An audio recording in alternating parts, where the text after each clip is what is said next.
Bible என்பது நிறைய புத்தகங்கள் சேர்ந்த ஒரு பெரிய தொகுப்பு. ஆனால் அந்த புத்தகங்கள் எல்லாமே ஆரம்பத்திலிருந்து முடிவு வரை ஒரு பெரிய கதையை சொல்கின்றன. ஆனால் ஒரு முக்கியமான விஷயம் என்னவென்றால், அந்த புத்தகங்கள் எல்லாமே ஒரே மாதிரியான எழுத்து முறையில் எழுதப்படவில்லை.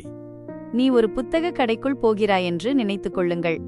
அங்கே வரலாறு, கவிதை, வாழ்க்கை வரலாறு, கடிதங்கள் என்று பலவிதமான புத்தகங்கள் இருக்கும். ஒவ்வொரு புத்தகத்தையும் படிக்கும்போது நம்முடைய எதிர்பார்ப்பும் மாறும். பைபிளிலும் இதுதான். ஒரு புத்தகம் எந்த வகையான எழுத்தில் எழுதப்பட்டிருக்கிறது என்பதை புரிந்து கொள்ளாமல் படித்தால் அந்த புத்தகத்தின் உண்மையான அர்த்தத்தையும் அழகையும் நாம் தவறவிடலாம். அப்படியானால் பைபிளில் முக்கியமாக என்னென்ன வகையான எழுத்துகள் இருக்கின்றன? முதலில் பைபிளில் அதிகமாக இருப்பது கதை வடிவம். பைபிளில் சுமார் 43% கதை வடிவில் இருக்கிறது. அதற்கு பிறகு கவிதை சுமார் 33%. மீதமுள்ள 24% உரைநடை விளக்கம், பேச்சுகள், கடிதங்கள் போன்றவற்றை கொண்டிருக்கிறது. அட, பைபிளில் கிட்டத்தட்ட பாதி கதை வடிவிலா? ஆமாம், அது தற்செயலாக நடந்தது கிடையாது. கதை என்பது மனிதர்கள் விஷயங்களை புரிந்து கொள்ளும் மிகவும் இயல்பான வழிகளில் ஒன்று. நம்முடைய வாழ்க்கையில் நடக்கும் பல சம்பவங்கள் தனித்தனியாக தெரிந்தாலும் ஒரு கதை அவற்றை ஒன்றோடு ஒன்று இணைக்கிறது.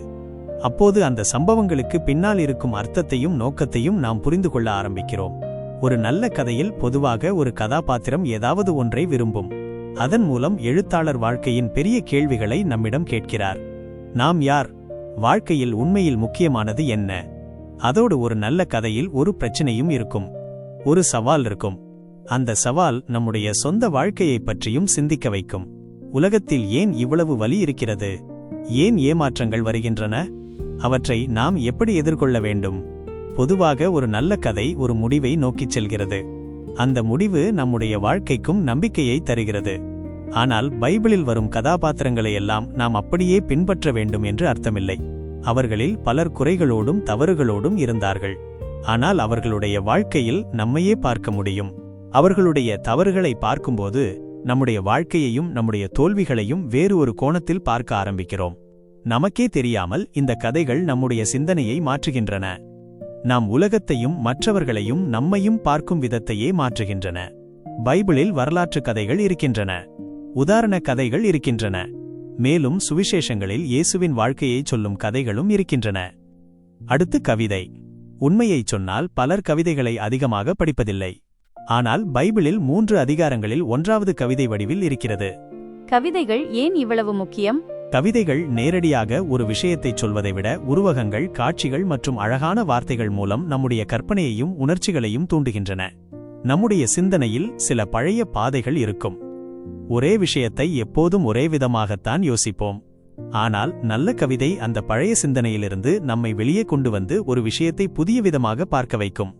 பைபிளில் சங்கீதங்கள் போன்ற பாடல்கள் இருக்கின்றன. ஞான புத்தகங்களில் வாழ்க்கையை பற்றி சிந்திக்க வைக்கும் கவிதைகள் இருக்கின்றன. தீர்க்கதரிசிகளின் புத்தகங்களில் உணர்ச்சியும் வலிமையும் நிறைந்த கவிதைகளும் இருக்கின்றன. அடுத்து உரைநடை விளக்கம்.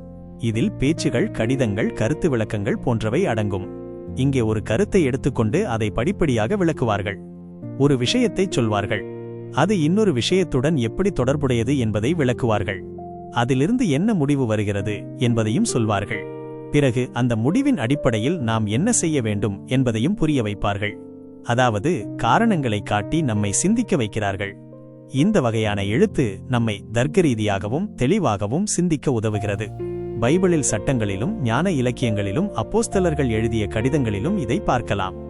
அப்படியானால் ஒவ்வொரு பைபிள் புத்தகமும் ஒரே ஒரு எழுத்து முறையில் மட்டும்தானே எழுதப்பட்டிருக்கிறது? இல்லை, பெரும்பாலான புத்தகங்களில் ஒரு முக்கியமான எழுத்து முறை இருக்கும். ஆனால் அதற்குள் வேறு வகையான எழுத்துகளும் இருக்கலாம். ஒரு கதை புத்தகத்திற்குள் கவிதை இருக்கலாம், உதாரண கதை இருக்கலாம், சட்டங்களும் இருக்கலாம். அதனால் ஒவ்வொரு புத்தகமும் பலவிதமான எழுத்து முறைகள் சேர்ந்த ஒரு கலவையாக இருக்கிறது. பைபிளை நன்றாக புரிந்து கொள்ள வேண்டுமென்றால் இந்த ஒவ்வொரு எழுத்து முறையும் எப்படி செயல்படுகிறது என்பதை நாம் தெரிந்து கொள்ள வேண்டும். அப்போதுதான் எதில் கவனம் செலுத்த வேண்டும், என்ன கேள்விகளை கேட்க வேண்டும் என்பதையும் சரியாக புரிந்து கொள்ள முடியும். ஆனால் இதோடு எல்லாம் முடிந்துவிடவில்லை. பைபிளில் இருக்கும் இன்னொரு முக்கியமான விஷயம் இந்த வெவ்வேறு எழுத்து முறைகள் அனைத்தையும் ஒன்றாக இணைக்கிறது. அது என்ன? அதை அடுத்த பகுதியில் பார்க்கலாம்.